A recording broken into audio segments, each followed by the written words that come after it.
welcome back to the Compliance Kitchen podcast. I am continuing to cover the sanctions developments in connection with Ukraine. Before we get into that, please note that what you hear on Compliance Kitchen is not legal advice and should not be taken as such. So starting today, I'm looking at U.S. sanctions on Russia, President Putin individually, and also on the Nord Stream 2 pipeline. So starting with February 22nd, the U.S. issued a first wave of sanctions in response to the invasion of Ukraine. The Treasury Secretary issued a determination that authorizes sanctions against any person or entity that has operated or is determined to operate in the financial sector, financial services sector of the Russian economy. And so new SDNs were designated pursuant to Executive Order 14024, and that was the Corporation Bank for Development and Foreign Economic Affairs, or Vneshekonombank, or VEB for short, and its 25 subsidiaries. Also the Promsvyazbank, PJSC, and its 17 subsidiaries, 5 Russian elites and their family members close to the Kremlin. Some of these individuals have already been designated under other executive orders. There was also issuance of Directive 1A under the Executive Order 14024, which expands sovereign debt prohibitions, restricting U.S. persons from participation in secondary markets for the Russian ruble or non-ruble denominated bonds issued after March 1, 2022 by the Bank of Russia, the Russian National Wealth Fund, or the Russian Ministry of Finance.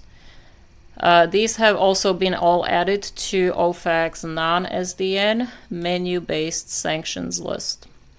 OFAC also issued 2 general licenses authorizing certain transactions involving the VEB, and also General License 3, which authorizes the wind down of transactions involving the VEB. The VEB being the Corporation Bank for Development and Foreign Economic Affairs, or Vneshekonombank. So next, what we had was frequently asked questions that OFAC answered. That would be question 964 and 965. If you want to go take a deeper look into this, I suggest you review those 2 FAQs. And then on February 23rd, after Germany's declaration that it would halt the certification process of the Nord Stream 2 pipeline, the US went ahead and terminated a May 2021 sanctions waiver in regards to the pipeline project. So this was terminated, and they imposed sanctions on Nord Stream 2 AG and its CEO, Matthias Warnig, pursuant to PISA and Executive Order 14039. Nord Stream 2's corporate officers became subject to visa restrictions. OFAC also issued Russia-related General License 4, which authorizes the wind down of transactions involving Nord Stream 2 AG to facilitate the wind down until March 2nd, 2022. So again, this is General License 4. And then on February 25th, 2022, the U.S. sanctioned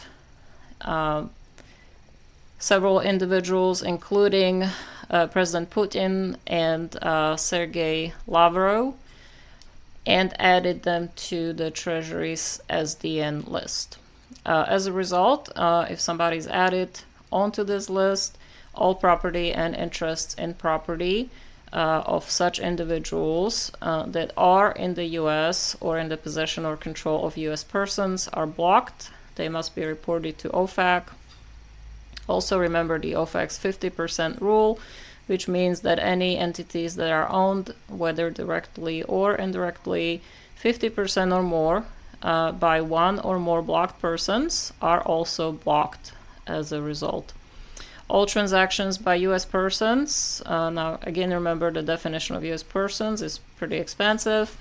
So all transactions by U.S. persons or those transiting or located in the United States that involve any property or interests in property of those who are designated are prohibited unless authorized by a specific license issued by OFAC or by an OFAC general license, or unless otherwise exempt. Now, these prohibitions include also the making of any contribution or provision of funds, goods, or services by, to, or for the benefit of those who are blocked, and the receipt of any contribution or provision of funds, goods, or services from those who were blocked.